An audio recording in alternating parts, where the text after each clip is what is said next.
Lucháis con la fuerza de muchos hombres, caballero. Soy Arturo, rey de los bretones.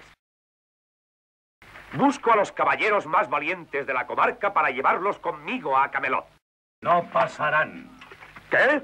No pasarán. Como rey de los bretones, que os apartéis. No me moveré por hombre alguno. ¡Sea pues!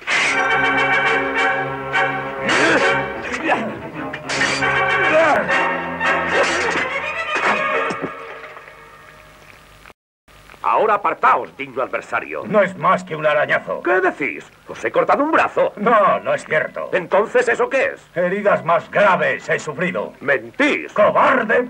¡Ya! ¡Vamos, luchar! ¿Qué? ¡En guardia!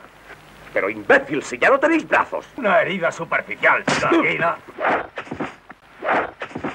Vamos, Patsy. ¡Ah, con que sí! ¡Con que huyes! ¡Eres un cobarde! ¡Vuelve aquí, desgraciado, que te voy a destrozar! ¡Te destrozaré a mordiscos!